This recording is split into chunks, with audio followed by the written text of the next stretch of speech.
What's going on, everybody? Tom here with Keto Lifestyle, and I apologize that it's been a minute since I came out with a new recipe, but no excuses. I just got back from the gym, as you can see, but for dinner tonight, I am making Mongolian beef. Now, that was one of my favorite meals before I started keto, and it continues to be one of my favorite Chinese foods to this day. So, let's get at it, and I'll show you how to make it. Now, the first ingredient is going to be a pound of sliced beef. I figured you don't need to see me slice it and throw it in a bag, but this is just a pound of loin flap that I've cut into strips. You can use whatever kind of beef you want. I would just use something cheap. Now, to that bag, we're going to add 2 tablespoons of xanthan gum. Now, normally in Chinese food, they would use cornstarch for this, but obviously, we can't have cornstarch. But the point of it is for 2 reasons. First of all, it'll help the sauce stick to the meat, and secondly, it'll protect the meat when we throw it in the hot oil in a minute. So, we're going to give this a shake and just make sure everything is evenly coated. You don't want to have anything that is not coated, otherwise that meat is going to burn when you throw it in that oil.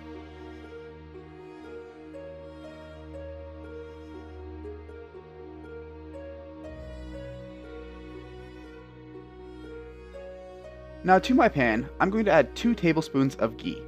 Ghee is pretty much a clarified butter, and it actually has a lot higher smoking point than regular butter, so I would not recommend using regular butter because you will burn it. But you can use olive oil, coconut oil, something like that. Unfortunately, it's not going to taste quite as good, but if you don't have ghee, go for it. Now, we're just going to let this stuff melt down and come up to a pretty decent temperature. My pan is about a medium-high heat right now.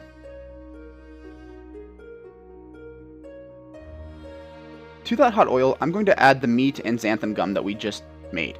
Now, it is going to stick together a little bit, and that's totally okay. As it cooks, it's going to loosen up, and it's not going to be a giant clump, but that's just from the xanthan gum.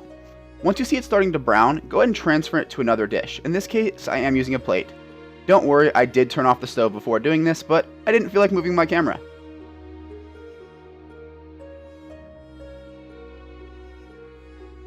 Since the meat did absorb a lot of the ghee, we're going to add 1 more tablespoon of ghee to that pan. Once it's melted down, we're going to add a tablespoon of minced garlic,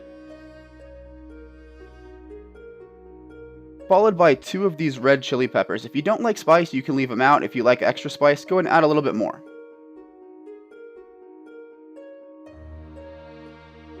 Once that's had about 20 to 30 seconds to cook, we're going to add either 1/3 cup of coconut aminos or soy sauce. For various reasons, a lot of people on keto choose not to use soy sauce. I'm not the keto police, and quite frankly, we don't tolerate them around here. But in this case, I did use coconut aminos. Additionally, we're going to add 1/3 cup of water. This is just to thin out the sauce a little bit so it's not quite as strong.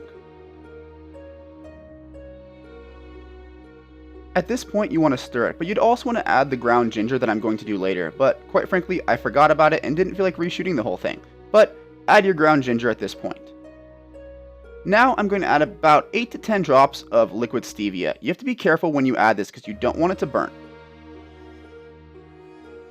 Once that's gotten a nice good stir, go ahead and add your meat back into the pan.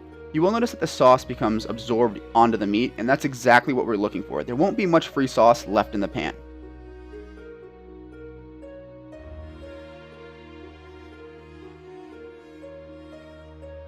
And as I mentioned a moment ago, I did forget to add the ginger to the sauce, so I'm just going to add it here. That is a half a teaspoon of ground ginger, and it may not get evenly distributed if you do it this way, so just make sure you add it to the soy sauce before you throw your meat in.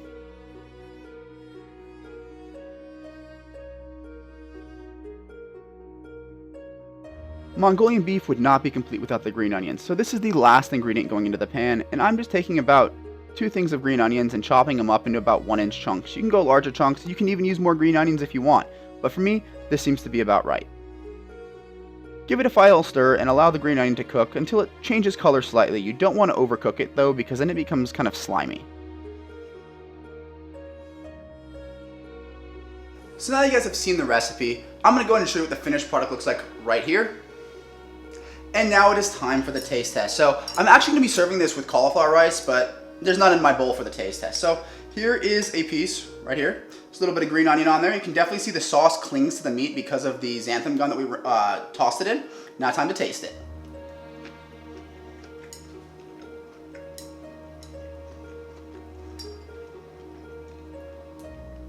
Now that was awesome, guys. It is definitely a little bit less sweet than regular Mongolian beef, and that's because I didn't want to pack a bunch of artificial sweeteners in there because they taste a little bit weird when you start to thicken them in sauces and they caramelize, so I didn't want to do that. So beware, it's not going to be quite as sweet, but the garlic comes through, the ginger comes through, and you definitely get a little bit of that soy sauce. Now, as I mentioned before, you can use soy sauce or aminos, whatever you feel like, but honestly, give this a go. It's one of my favorite meals, it's quick and easy, and I think you guys are gonna love it. But with that, I'm gonna close the video. If you like the video, leave it a like. If you have any questions or comments, leave them in the comment section. With that, I will see you in the next one.